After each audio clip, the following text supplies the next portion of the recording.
I live with my son, so you need to leave. Suddenly, my mother-in-law I'm living with threw those cold words at me. I thought I have always been good to my mother-in-law. I've always tried to make sure she didn't have any inconveniences, but it seems my mother-in-law never noticed.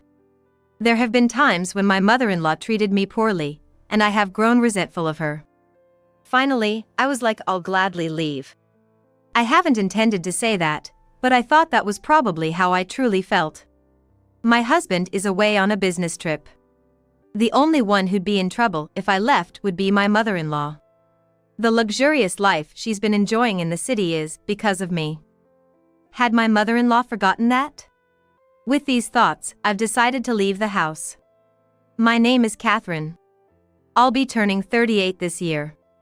My husband and I have been married for 10 years, and we both work. We once considered having children, but the doctor told me it would be difficult for me to conceive. I was told natural conception was nearly impossible, and we considered fertility treatments. However, after many discussions, my husband and I decided not to have children and to enjoy our lives together. Then, my father-in-law got sick and passed away.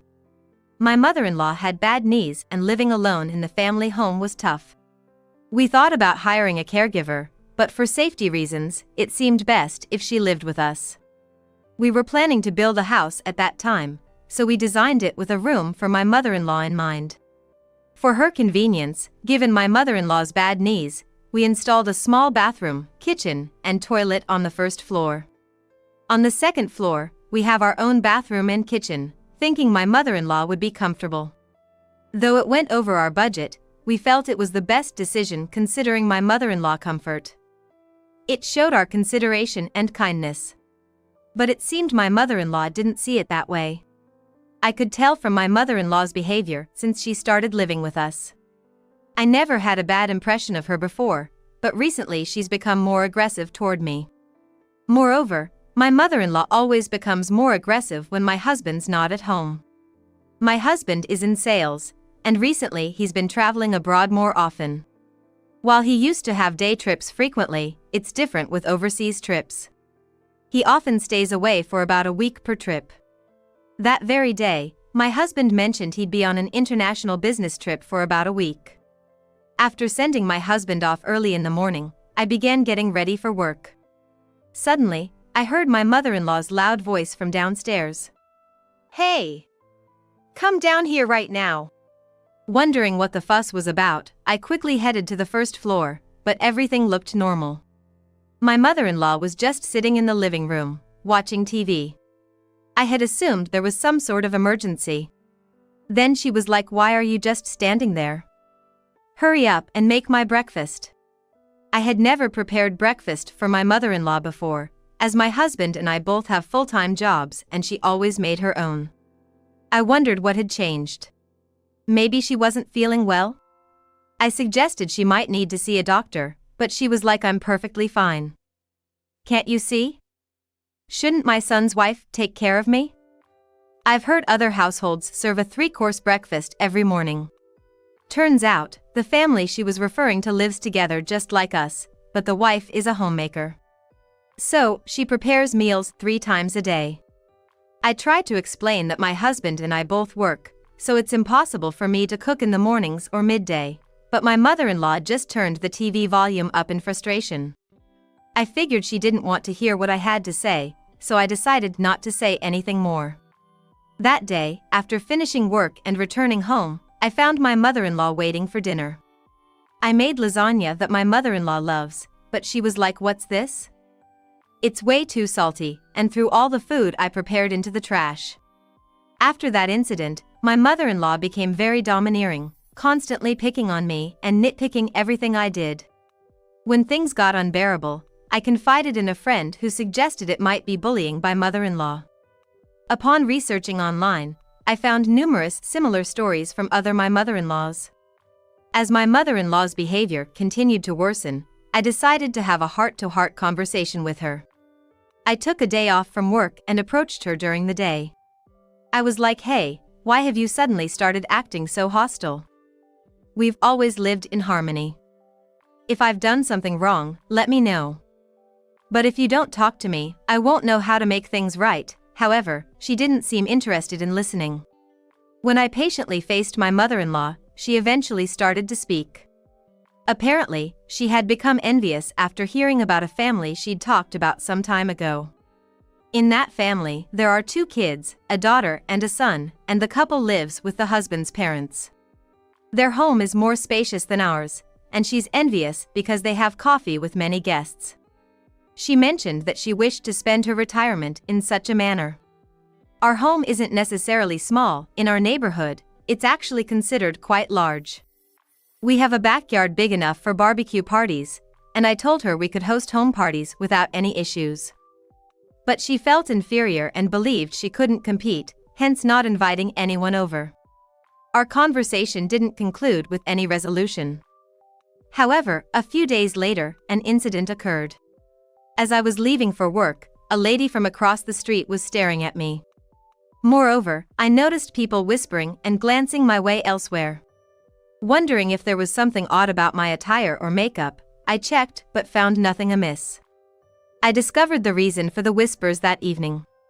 On my way home from work, one of the neighbors approached me and said, "Hey, I've heard some rumors, violence ain't right."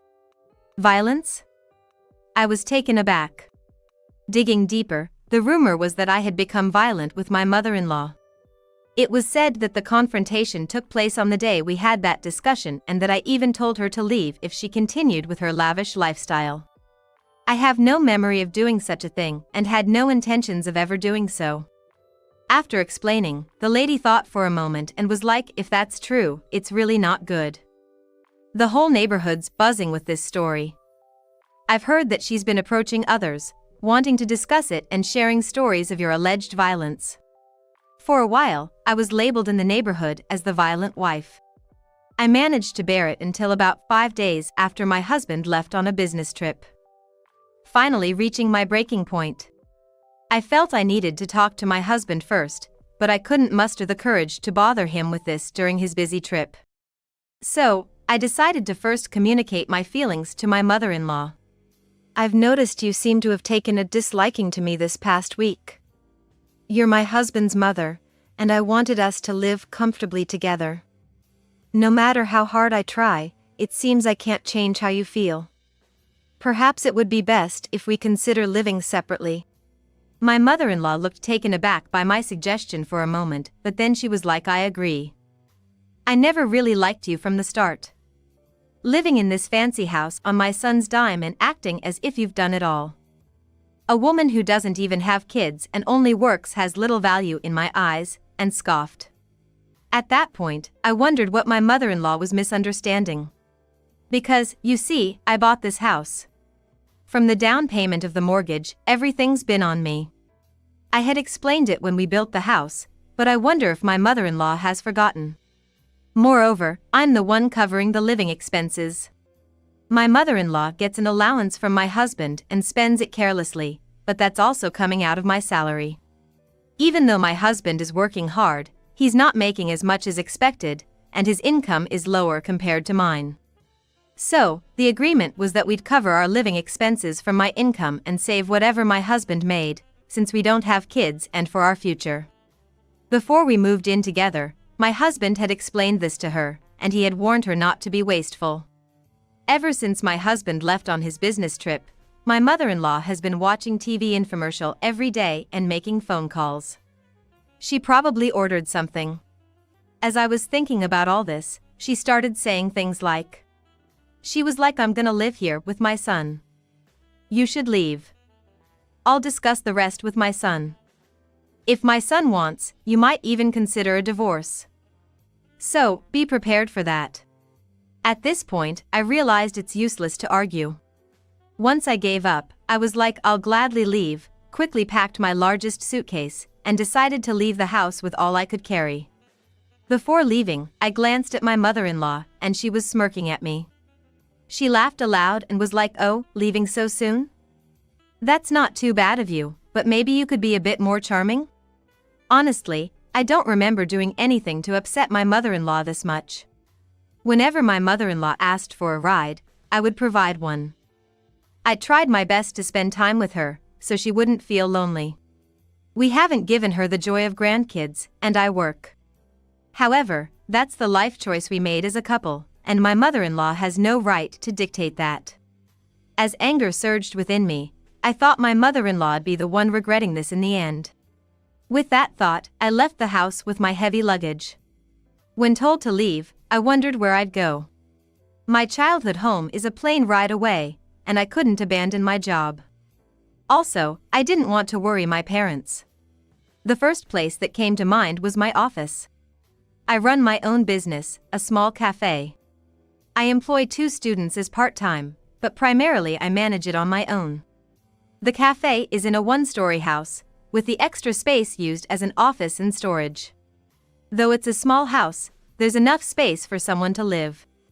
I usually drove from home to the office, but living at the office would cut down the commute. Now, I won't need to cook for my mother-in-law anymore, which means more time for work. As someone passionate about my job, I got excited thinking about the extra working hours while setting up a living space in the office. I cleared out the piles of cardboard boxes and decided to sleep on the blanket I had laid out for napping. I also arranged a table and chairs to make work easier. By evening, 2 student part-timers came in for their shifts. They were surprised to see the office looking different, but once I explained the situation, they readily understood. They were even like, "Let us know if you need anything. We'll help out wherever we can." At that moment, I felt grateful for hiring them. They're such kind-hearted individuals, and they've received excellent feedback from our customers. I've been checking the reviews for our cafe daily, and besides the ambience and the quality of food, many patrons praise the service provided by the part-timers. I had been thinking about raising their pay when I received a call from my husband, who was supposed to be on a business trip. I could only check the message around 9 p.m. My husband mentioned he got home earlier than expected. However, upon arriving, he noticed a lot of my belongings were missing. He confronted my mother-in-law. But my mother-in-law wouldn't spill the beans about my whereabouts. After pressing her for about an hour, she finally explained. My husband then realized I had left due to issues with my mother-in-law and quickly tried to contact me. There were several missed calls, but considering my husband didn't show up at my workplace, I appreciated his understanding of my situation. Feeling guilty about making him worry, I called him back. Without delay, my husband answered, asking what had happened. I was hesitant about whether to be honest about everything, but my husband's persistence made me spill the truth. I briefly explained what my mother-in-law had done to me, and I could tell from my husband's voice that he was furious. He wanted to talk as soon as I finished work. After locking up the cafe and office, I headed home. I had never seen my husband this mad before. Thus, the thought of meeting my husband in this state was intimidating. I reached home around 10 p.m. and noticed that only the lights on the first floor were on. My husband and my mother-in-law must be in the living room. When I tried to unlock the door, my key wouldn't fit. I knocked at the door, and my husband came out to unlock the door. As I entered the living room, there sat my mother-in-law with a sulky expression. Apparently, after I left, she had changed the locks without telling anyone. My husband hadn't noticed earlier since the door was unlocked when he got back from his trip. My husband immediately wanted to hear the whole story from me, so I told him about the incidents over the past week. I explained how my mother-in-law suddenly became overbearing, wouldn't listen during our talks, and went as far as spreading lies about me to the neighbors. Every time I pointed this out, she would accuse me of lying. However, when my husband insisted on hearing everything, she just went silent. After I finished speaking, it was my mother-in-law's turn. My mother-in-law claimed I was violent towards her and wouldn't stop, even when she asked me to. She mentioned she had talked with neighbors, but the harassment from me only seemed to increase. She even began to say that if the neighbors were asked, they would know all about my doings. I wondered what made my mother-in-law so confident to make such outrageous claims. The conversation seemed to be going in circles, and there was no clear conclusion. So, I decided to show something to my husband. I had been collecting video and audio footage. With just a few taps on my smartphone, I could record instantly, and over the past week, I had recorded every time my mother-in-law made snide remarks. Whenever I had the chance, I would prop up my phone to capture my mother-in-law harassing me on video. The footage showed my mother-in-law yelling at me to make dinner and even calling me defective for not having children. Seeing this, my husband was furious, his face turning bright red. On the contrary, my mother-in-law looked pale as if she had seen a ghost. In a desperate attempt to save face, she was like, "This isn't right, Catherine. It's just a misunderstanding. It seems like I'm the bad one, but that's because you cut out the parts where you were being mean. In reality, you've done much worse to me." But my husband, who had experience with video editing, wasn't convinced. If the video had been edited unnaturally, he would have noticed right away. It seemed like my husband completely trusted me. Just as I hoped, he began considering living separately from my mother-in-law. Despite my mother-in-law's vehement objections, my husband seemed firm in his decision. For the time being, I decided to stay at an office. During this period, we discussed whether to live separately and how to go about it if we decided to. Eventually, a conclusion was reached. We were going to send my mother-in-law to a nursing home. We had been against this idea before we moved in together. It seemed like a secure environment where she'd be looked after 24/7. However, my mother-in-law had always said she didn't want to go into a facility. I thought that if she did, it would be incredibly stressful for her. But my husband revealed he had been considering this option for a while. With my mother-in-law's bad knee and both of us working, we just couldn't give her the attention she needed. He believed that the only way to ensure her safety was for her to be in a facility. However, my mother-in-law really pleaded not to be put in a facility, but my husband didn't budge. My husband isn't someone who shows it much, but he really adores me. I started dating him due to his relentless pursuit, and from the time we began our relationship to our marriage, things moved incredibly fast. After getting married, my husband was always helpful around the house and always seemed to put me first. So, I kind of saw it coming when he took my side over my mother-in-law's. My mother-in-law apparently hadn't noticed and assumed my husband would be on her side. But when she was told my mother-in-law'd be placed in a facility, she quickly apologized to me. However, my husband was still upset and didn't listen to anything my mother-in-law said. During all this, I was focusing on running my cafe. Initially open from lunchtime, I began opening it for breakfast and started serving alcohol in the evenings.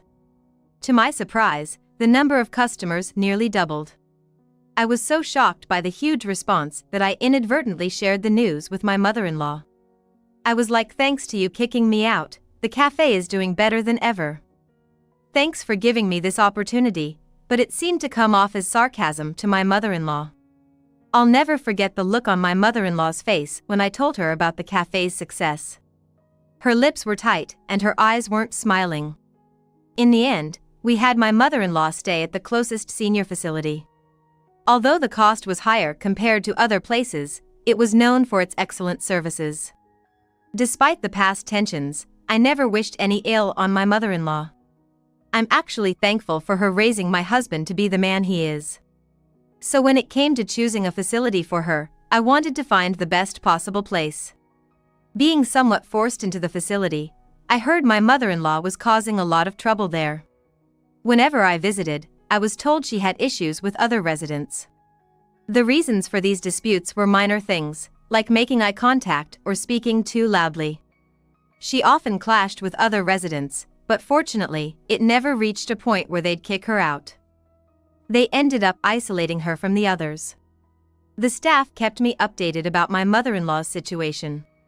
Initially, my mother-in-law was quite spirited, but about 6 months into her stay, I was told she seemed to lose her energy. She probably felt lonely without talking to others. Recently, with the help of the staff, I received a report that she's now able to converse well with other residents. However, it seems my mother-in-law's nature hasn't changed, and due to her bad attitude, she was evicted from the facility. Although she moved to another facility, she ended up isolated and her loneliness seemed to intensify, possibly leading to dementia. It's a bit sad that she had to be separated from her son, my husband. Still, if it ensures everyone's peace, it might be for the best. Now, I live in Europe with my husband. My husband, who had been traveling abroad more frequently for work, recently said he wouldn't be able to return home for about a month. Then, he suggested he'd like to take me abroad with him. I run a cafe and thought I couldn't possibly leave, but luckily 2 of my student workers were graduating, so I decided to close the cafe and follow my husband. I dreamed of running a restaurant abroad and set off for Europe. At first, the language barrier was tough, and I mostly stayed home. But after making friends in the neighborhood, my perspective changed. A friend got me a job at the local grocery store, and gradually, I was able to communicate better. Eventually, I decided to open a small cafe in a corner of a town. We had a house back in Oregon which was still being mortgaged. We contemplated whether to sell it or not, but due to some false rumors in the neighborhood, we sold it to fund the new cafe. Thanks to the many acquaintances I'd made, a lot of people visited on the opening day. It was also promoted on social media as a homey cafe run by an American, and some customers even came all the way from the US. The reason I started the cafe was that I managed to get permanent residency in Europe. The reason my husband was traveling more was that he was getting more work opportunities abroad than in the US. My husband's company proposed relocating him to their branch in Europe, so we just ended up settling there. He eventually quit that job, but in his new job, he seems to be really shining. And is now earning about the same as I am.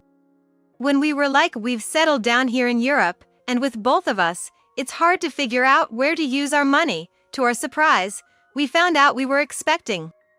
We were told natural conception would be difficult, but it feels like a gift from above.